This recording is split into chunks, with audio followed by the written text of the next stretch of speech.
प्रचण्डलाई भन्छन्। हेर्नुहोस् त अरू चाहिँ नि सोझा साझा जस्तो देखियो के आफ्नो आफ्नो क्षेत्रमा गए उहाँ त पहिलेदेखि नै क्यालकुलेट बोकेर हिँड्नु भएको रहेछ। यो कहाँ जाँदा म चाहिँ नि सुरक्षित हुन्छु। हेर्नुहोस् त उहाँ रुकुम गएर जित्नुभयो। कति पदको चाहिँ नि लोलुप के हेर्नुहोस्। म त त्यो रूपमा लिन्छु के।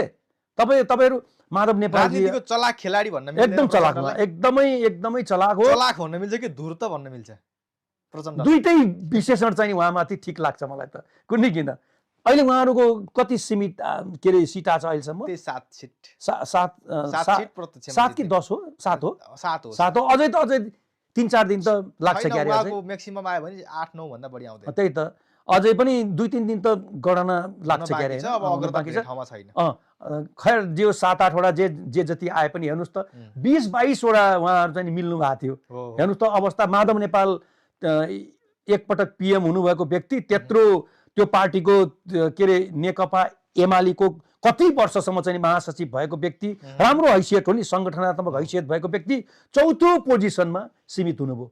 ल हेर्नुहोस् यता भीम रावलको त्यस्तै। भीम रावलको हेर्नुहोस् उहाँलाई पनि एउटा विद्वान नेताको रूपमा गणना हुन्थ्यो नि। हेर्नुहोस् अहिले हेर्नुहोस् त कस्ता व्यक्तिहरू जो कि हिजोका होइन यो जनताले मलाई कुन अर्थमा चाहिँ यो निर्णय गरे जस्तो लाग्छ भने तपाईँको गोकर्णजी एमालेको सरकार बन्यो, त्यही 5 देखि अनुहार सरकारमा, प्रचण्डको बन्यो, देउपाको बन्यो, त्यही 5 देखि 7 वटा अनुहार सरकारमा, राजदूत त्यही नजिकको सेरोफेरो, कोही छैन विद्वत व्यक्ति क्षमतावान होइन, कसैले चाहिँ नि अवसर चाहिँ नि नपाउने भने एउटै व्यक्ति सबै चिज। हेर्नुहोस् त मन्त्री पनि त्यही, राष्ट्रिय योजना आयोगमा पनि त्यही, तपाईँको के अरे राष्ट्र ब्याङ्कमा पनि त्यही। हेर्नुहोस् त ऊ नभइकन देशको चाहिँ अर्थव्यवस्था हताभङ्ग हुने चल्ने। हेर्नुहोस् त यहाँ थिएनन् होला नेपाल। यही हो कि तपाईँको चरम असन्तुष्टि भनेको